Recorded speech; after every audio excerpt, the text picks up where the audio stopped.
then we're in space for the title scene. I love that. It's beautiful. Like,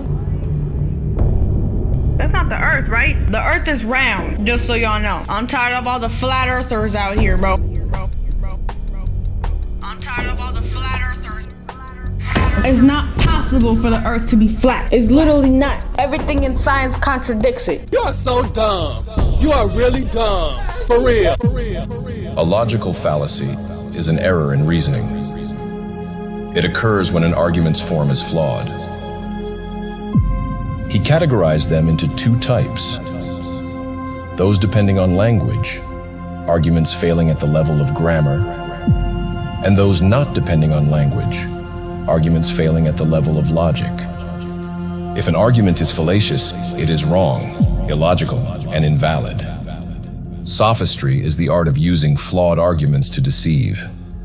Whether intentional or not, people often resort to fallacious reasoning when defending various propositions.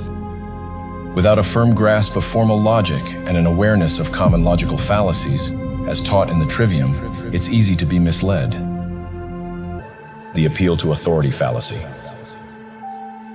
This fallacy occurs when an argument is accepted as true based solely on the authority or reputation of the person making the claim, rather than on the strength of the evidence presented. For example, a globe earther might claim that the Earth is a sphere simply because renowned scientists like Einstein or Newton have supported similar concepts. This appeal to authority assumes the claim is true based on the reputation of these figures, without providing additional evidence or addressing the empirical data supporting the level Earth.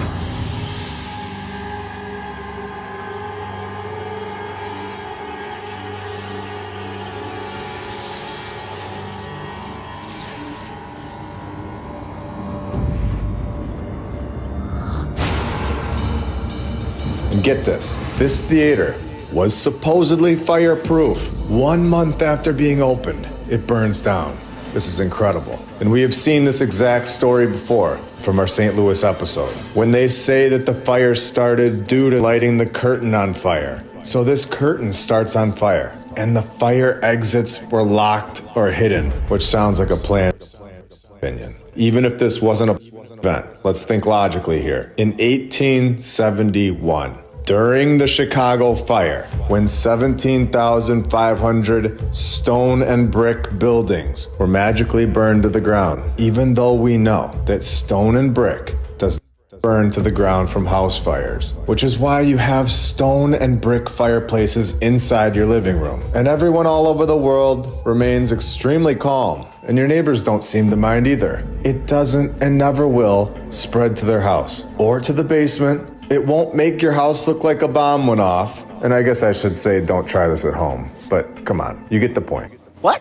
Nearly every single one of these great fires happened in the 1800s, right after the 1776 date, which was when the USA began. The main great fire that predates this 1776 date falls on 1/6, which is the London Great Fire, which is where the USA originally came from. And I'm guessing, based on all of my research, that this date of 1/6 is a code and not a real event. Because I'm about to take this thing to a whole nother level from this point until the end of the episode. And now that we have looked into this, compared it to other situations, shown factual evidence that they are lying, in all of this, I want to give my opinion on what happened. I think that the population worldwide was basically zero in the early 1800s. The previous civilization's population around the world before 1776, I would say 100 years prior to 1776, based on the condition that these buildings were in. It would put it at around 100 years, realistically. It couldn't have been thousands of years. These buildings would have just been a mess, just from the nature growing all over it and inside. But I believe the worldwide population in what we call the 15 or 1600s was massive. I believe that the technology was much more advanced than what we have today.